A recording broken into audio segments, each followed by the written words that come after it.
আচ্ছা, দামটা কত? 10,000 টাকা। আচ্ছা, আপনি ওষুধটা রেডি করেন, আমি এখনই নিচ্ছি। বল। হ্যাঁ ছোট ভাইয়া, একটা ওষুধ লাগবে তো, খুব আর্জেন্ট, 10,000 টাকা লাগবে। কাল আমি অনেক রাতে বাসায় ফিরেছি, এখন একটু ঘুমাবো। ওষুধটা তো আর্জেন্ট লাগবে, এখন আমি কি করব? তুই ভাইয়াকে কল দে। রেডি হচ্ছে না কেন? তোমার তো এখন শেষই হয়নি, আরো ঘন্টাখানেক বোধহয় লাগবে। মেয়েদের সাজগোজ নিয়ে একদম কথা বলবে না। ঠিকই তো সুন্দরী মেয়ে বিয়ে করেছো, আর সুন্দরী মেয়েদের একটু সাজতে হয়। আমাকে সুন্দর না লাগলে ঠিকই তো বন্ধুর বউয়ের দিকে তাকিয়ে থাকবে, যে নিজের বউয়ের থেকে বন্ধুর বউ সুন্দর। তোরও ফোন করছে, ধরা দরকার নেই। জরুরি কিছু হতে পারে। জরুরি হোক আর যাই হোক, যদি যেতে বলে বলবে যে যেতে পারবে না, দুপুরে পরে যাবে। আচ্ছা ঠিক আছে, আমি দেখছি। ভাইয়া আসসালামু আলাইকুম। হ্যাঁ বল। ভাই ওই যে বাবার ওষুধ লাগবে একটা, 10,000 টাকা, আমার কাছে তো এখন এই টাকা নাই। ঠিক আছে, আমি তোর মোবাইলে পাঠিয়ে দিচ্ছি। আচ্ছা দেখো না একটু তাড়াতাড়ি। হ্যাঁ ডাক্তার কিন্তু বলছে আর্জেন্ট লাগবে। আর তোমরা আসবা না? অনেক বেলা হয়ে গেছে তো, তাড়াতাড়ি আসো। আর শোন, আমাদের আসতে একটু দেরি হবে, লাঞ্চের পর পর চলে আস। এর মধ্যে কিছু হলে আমাকে জানাস। আচ্ছা ঠিক আছে, টাকাটা একটু পাঠায় দাও তো। কি হয়েছে? বাবার একটা জরুরি ইনজেকশনের দরকার, 10,000 টাকা দিতে হবে। আবার? বাবার যে সিচুয়েশন, কখন কি হয় বলা যায়। সেই জন্যই বলেছিলাম যে একটা সরকারি হসপিটালে ভর্তি করাও। না, তোমাদের তো ফুটানির শেষ নাই, টাকা নাই কিন্তু ফুটানি আছে। প্রাইভেট মেডিকেলে ভর্তি করাতে হবে। এখন দাও। কই হাফিজ তো টাকা দিচ্ছে না, সব টাকা তো তুমিই দিচ্ছ, না করতে পারো না? তুমি তাড়াতাড়ি রেডি হও, ভাবতে এরকম অনেক টাকা আছে তার। টাইম বেশি নেই। আইসিইউতে একটু ডক্টর ডাকছে আপনাকে। আপনার নিজস্ব আত্মীয় স্বজন যারা আছে তাদেরকে একটু খবর দেন। আত্মীয় স্বজনকে তো খবর দিব, আমার আব্বার কি অবস্থা? আমার আব্বা উনি এখন আর বেঁচে নেই। সরি ভাইয়া, হ্যাঁ তোরও আব্বা তো নাই ভাইয়া।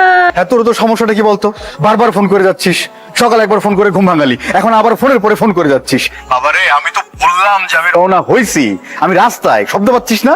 এই শোন শোন, শব্দ শোন শোন, পাচ্ছিস গাড়ির হর্ন শুনতে পাচ্ছিস? তোমার আসতে হবে না ছোট ভাইয়া, আমার আব্বার নাই। কোনো চিন্তা করিস না, আমি তো আছি, তোর বড় ভাই আছে, আব্বা চলে গেছে, তুই এখন থেকে তোর সব দায়িত্ব আমার। ঠিক কোনো চিন্তা করিস না বোন। ভাইয়া, ভাবি, ওকে ঠিক মতো বুঝাও। যে চলে গেছে সে তো চলেই গেছে, তাই না? আল্লাহর মাল আল্লাহ নিয়ে গেছে, এখানে আমাদের তো কোনো হাত নাই। একটু দেখ না ভাই, তোর- তাড়াতাড়ি ফর্মালিটি গুলো শেষ হলে আমরা বাবাকে নিয়ে যেতে পারি। তুমি কটা? 19,800। স্যার 19,000 না, এটা 19,66,800। কত? 19,66,800। না না, এটা তো হতেই পারে না। আমি কনফার্ম যে আপনাদের হিসাবে কোনো ভুল আছে, রিচেক করে নিয়ে আসেন। স্যার আমাদের সার্ভারের কোনো ভুল নাই। এই যে দেখেন, আইসিইউতে ছিল 23 দিন, সবগুলা টেস্টের মধ্যে 25%, মেডিসিনের মধ্যে 15%, আর আমরা হচ্ছে আইসিইউর মধ্যেও ডিসকাউন্ট দিয়ে দিছি। আমাদের যদ্দূর ডিসকাউন্ট দিয়ে সবকিছু দেওয়ার পরে 19,66,800 টাকা। আসেন নিচে কাউন্টার আসেন, চাইলে আপনারা আবার রিচেক করতে পারেন।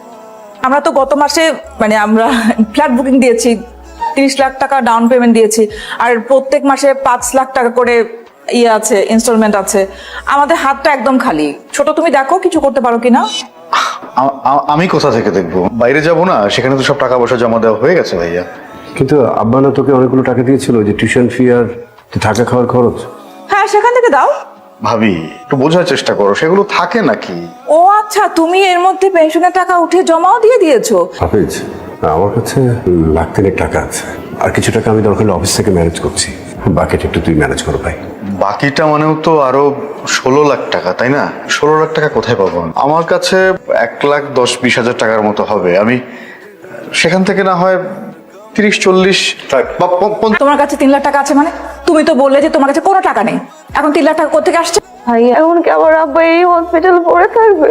তোমরা কি টাকা শুরু করলা? ভাইয়া ভাইয়া, আমার আব্বার এখান থেকে বের করো না, আব্বার কাছে একটু যাই আমি। আর টাকা দিয়ে কি হবে, আমার বাবা নাই। এদিকে আসো। কি বললে? তোমার কাছে 3 লাখ টাকা আছে মানে? আমি জানি না কেন। আর সেদিন যে মার্কেটে গেলাম, গিয়ে বললাম যে গোল্ডের একটা চুড়ি আমার পছন্দ হয়েছে, মাত্র 1.5 লাখ টাকা, আর তুমি বললে তোমার কাছে কোনো টাকা নেই। এখন 3 লাখ টাকা কোথেকে আসছে? সিকিউরিটি মানি হিসেবে ছিল, বাবা হসপিটালে, তোমাকে বুঝতে হবে। ও বাবা হসপিটালে, আমি আমি আমি তোমার ওয়াইফ না? আমার প্রতি কোনো দায়িত্ব নেই তোমার? হ্যালো দোস্ত, আমার বাড়ির কিছু গহনা আছে বুঝছো, আমার কাছে ধর 5-6 ভরি হবে। তুই এগুলো একটু বিক্রি করে একটু 10 লাখ টাকার একটু ম্যানেজ করে দে না দোস্ত, আমি দিয়ে দিব টাকা, বিশেষ করে আমার এই মুহূর্তে টাকাটা অনেক দরকার। প্লিজ দোস্ত একটু ম্যানেজ কর, দেখ। হ্যাঁ একটু টাকার ম্যানেজ করো না ভাবি। আমি কিভাবে টাকা ম্যানেজ করব? ভাবে আমি জানি তুমি আঙ্কেলকে বলে টাকা ম্যানেজ করতে পারবা ভাবি, তুমি একটু ম্যানেজ করো না ভাবি, আমি তোমার হাত ধরে বলতেছি ভাবি একটু ম্যানেজ করো না ভাবি। আমার একটা বুদ্ধি আছে, আমি টাকা ম্যানেজ করছি। মানে তুমি তোমাদের বাড়িটা আমার নামে লিখে দাও, আর সেই বাবদ আমি তোমাকে 30 লাখ টাকা লিখে দিচ্ছি। 10 লাখ টাকা তোমার বেনিফিট, 19 লাখ টাকা তো আসছে, 11 লাখ টাকা। লিখে দিলে তুমি এখন টাকা দিতে পারবা? হ্যাঁ, পারবো না কেন? টাকা তো আব্বার কাছে চাইলেই হবে, আব্বার টাকা বাসায় থাকে তো। আমি আমার বাবাকে নিয়ে যেতে পারবো এখান থেকে? কে বলে দিতে পারবো না কেন? অবশ্যই পারবে, লিখে দিলেই হবে আমাকে। ভাবে আমি লিখে দিব, তুমি তুমি পেপার দাও, আমি লিখে দিই, আমার বাবাকে একটু নিয়ে যাবো। আচ্ছা আচ্ছা আচ্ছা, বাবা, হ্যাঁ, খুব ভালো বুদ্ধি ভাবি। আমরা এখন বিপদে পড়েছি তো, এই বিপদে ফেলে আমাদের বাড়িটা তোমার নামে লিখে নিতে যাচ্ছ, তাই তো? চমৎকার, তোমার বুদ্ধির তারিফ করতে হয় ভাবি। ভাবি সমস্যা নাই, আমি লিখে দিচ্ছি ভাবি, তুমি কি এখন টাকাটা দিতে এই পারবা? জন্য না কারো মানে বিপদে কারো সাহায্য করতে নেই। ঠিক আছে, করো না, তোমার সাহায্যের দরকার নেই তো। আর তুই কি বললি, তোর অংশ লিখে দিবি? আমার অংশ লিখে দিই ভাইয়া, আমার তো লাস্টটা নিতে হবে না। ঠিক আছে, দে, তুই তোর অংশ লিখে দে, আমি আমার অংশের বিন্দু মাত্র ছাড় দেবো না। তুমি কি জানো এই জায়গাটুকুর দাম কি পরিমাণ? এই জায়গাটুকুর দামই আছে মিনিমাম 1 কোটি টাকা। আর একটা রেডিমেড বাড়ি সহ এই জায়গার দাম মিনিমাম 1.5 কোটি টাকা। আচ্ছা তোমরা তো করো না, তোমার বাড়ি বিক্রি করা যা ইচ্ছে তাই করো, লাশ তো মর্গে পড়ে আছে, করো। এত মুরত থাকলে করো না কেন? হ্যাঁ ঠিক আছে, করবো তো। আমাদের বাবা তো, তাই না? আমাদের তো করতেই হবে। তোমার মধ্যে এরকম কুবুদ্ধি নিয়ে তো একটা সোর্স দিয়েছে, সেটা অ্যাকসেপ্ট না করলে করবি না, কিভাবে ব্যবহার করবি না। আমি ক্লিয়ার বুঝতে পারছি, এগুলো তোমরা দুজনে প্ল্যান করে এখানে এসেছো, তাই এই না? ছোট, বড়দের সাথে কিভাবে কথা বলতে হয় জানো না? জানি, এবং তোমরা আমাকে আরো ভালো করে শেখাচ্ছ যে কি করে কথা বলতে হয়। স্যার, আপনাদের বিল পেড হয়ে গেছে। আসেন, নিচে আসেন, বাকি ফর্মালিটি শেষ করে আপনারা চলে যান। বিল? এই, তুমি যে একটু আগে নিচে গেলে, তুমি বিল দিয়ে যাও না তো? আরে আমি বিল করতে দেবো, আমি তো সিগারেট খেতে গেছিলাম। তাহলে বিল দিল কে? মা, বাবা নেই, বাবার জন্য দোয়া করুন।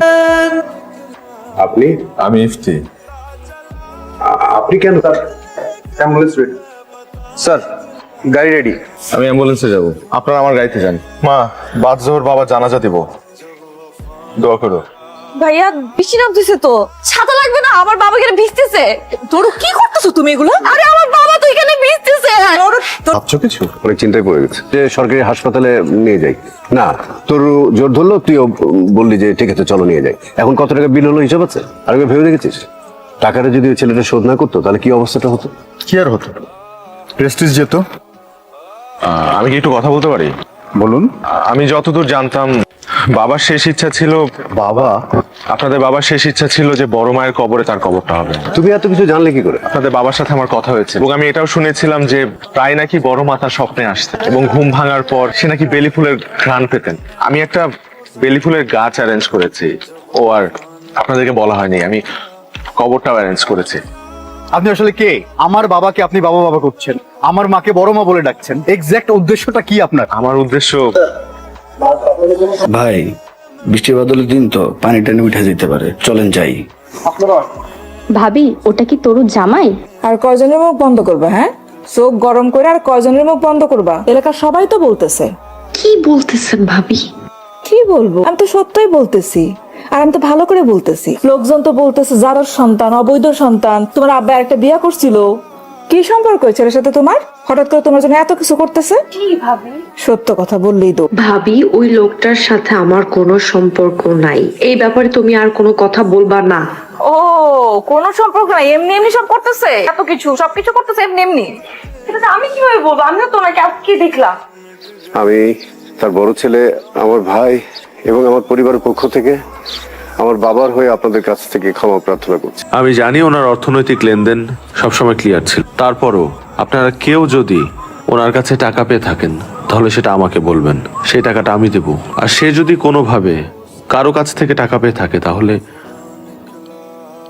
সেটা এতিমখানায় দান করবেন। আপনারা শুধু আমার বাবার জন্য দোয়া করবেন। দেখছো তলে তলে আমজাদ ভাই কি কাম করছে, অথচ আমরা কত ভালো মানুষ জানতাম, অথচ তলে তলে আরেকটা বিয়ে করছে। হেলাল একটা বিয়ে করলো নাই? কবে করলো? যার সন্তান নাই?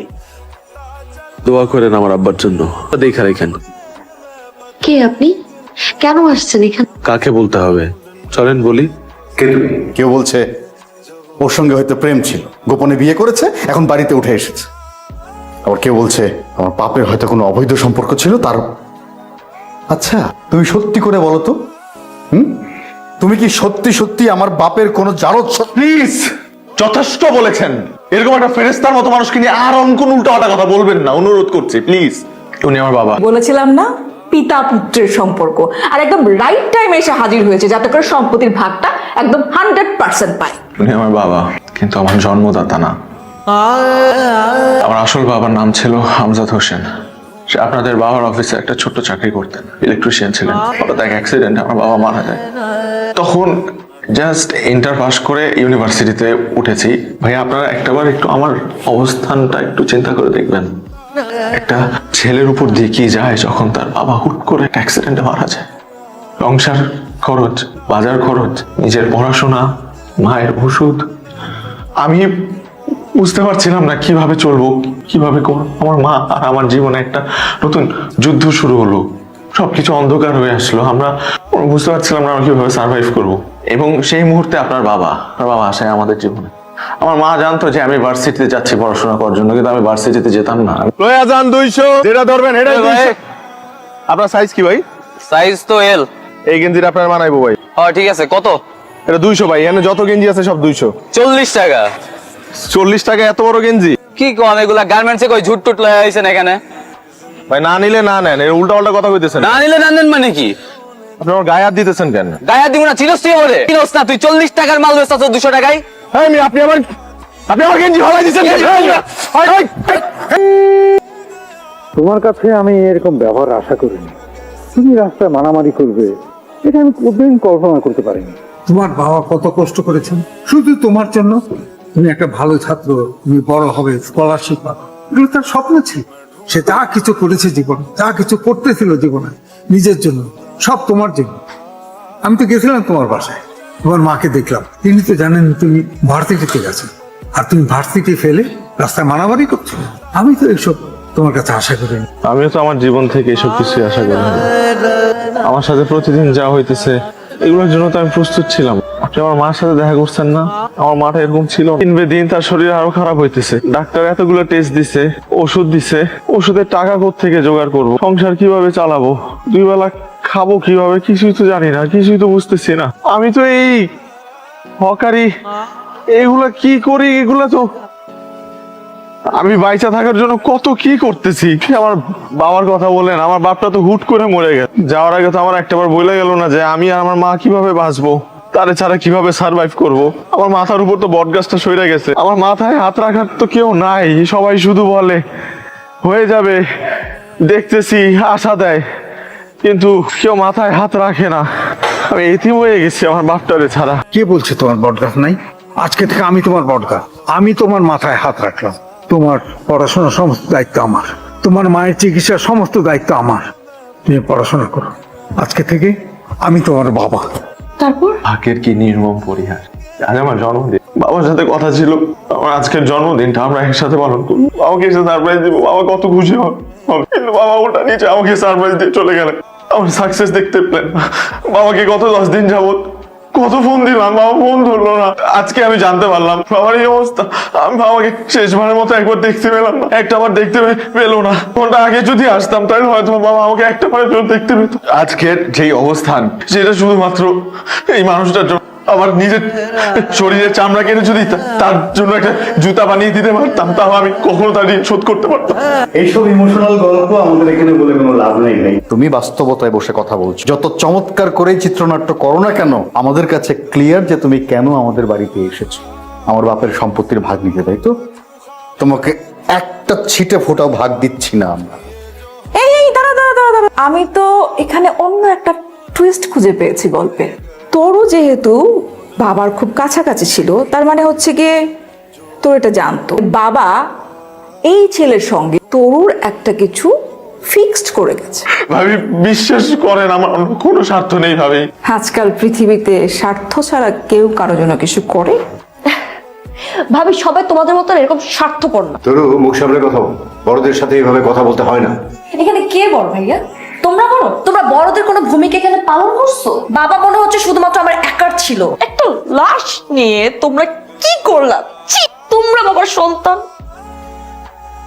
বাবা না তোমাদের মতো এরকম 2টা অমানুষ জন্ম দিয়ে গেছে। একজনকে তো মানুষের মতো মানুষ তৈরি করে গেছে। ভাইয়া, আমি আপনার কাছে হাত জোড় করে রিকোয়েস্ট করছি, আপনি এখান থেকে চলে যান, আপনি প্লিজ চলে যান। Happy birthday. Thank you. I am sorry. Sorry কেন? তুই তো ঠিকই করছিস। তুই যা করছিস তো পরিবারের জন্য করছিস, আমাদের বাবার জন্য করছিস। তুই কেন সরি বলতেছিস? বাবা সবসময় চাইতেন যে তুই ভালো কোথাও পড়াশোনা কর, সেই কারণে তোর জন্য একটা সে এফডিআর করে রাখছিল, যে এফডিআর কথা শুধুমাত্র আমি জানতাম, এবং আজকে আমি যে অবস্থানে আছি শুধুমাত্র তার জন্য। Happy birthday to you. এবার আমি তোমার বার্থডে করছি, নেক্সট টাইমে তুমি তোমার বার্থডে করবে আমাকে নিয়ে, ঠিক আছে? বাবা, আমি স্কলারশিপটা পেয়ে গেছি। আমি জানি, তোমার মা আমাকে সব বলে দিয়েছে, জন্যই তো বললাম এবারে জন্মদিনটা আমি পালন করছি, নেক্সট টাইমটা তুমি আমাকে নিয়ে পালন করবে ইনশাল্লাহ। বাবা এটা রাখো। এটা কি? এটা একটা চেক তোমার নামে। বাবা, আমি আপনার কাছ থেকে আর একটা টাকাও নিতে পারবো না, আপনি আমার জন্য যথেষ্ট করছেন। আচ্ছা আচ্ছা, আমি পারবো না। স্কলারশিপে টাকায় তো চলবে না, আরো টাকা লাগে। এইটা কিন্তু আমার টাকা না, এটা তোমার বোনের টাকা। আমি তার পড়াশোনার জন্য একটা এফডিআর করেছিলাম, এখন যেহেতু তোমার লাগবে, এফডিআরটা ভেঙে আমি তোমার নামে একটা চেক করে নিয়ে এসেছি। এই টাকাটা কিন্তু তোমাকে ফেরত দিতে হবে, কারণ এটা তোমার বোনের পড়াশোনার টাকা, সুতরাং এই টাকা তাকে তোমার ফেরত দিতেই হবে। আমি অনেক দোয়া করি তোমার জন্য। কিন্তু বাবা চলে যেতে যেতে সেই স্বপ্নে আমাকেও জড়ায় রেখে গেছে। এখন থেকে তোর সব দায়িত্ব আমার, তোর ভাইয়ের। পূরণ করতে হবে না বাবার স্বপ্ন? আমি তো ভেবেছিলাম বাবা মরে যাবার পর আমি এতিম হয়ে গেছি, তুমি আমার পাশে বট গাছের মতো দাঁড়ালে। এই বট গাছ সবসময় তোর মাথার উপর থাকবে, বাবার অপূর্ণতা তোকে কখনো বুঝতে দিবে না। ভালো থাকিস, আমি সবসময় আছি।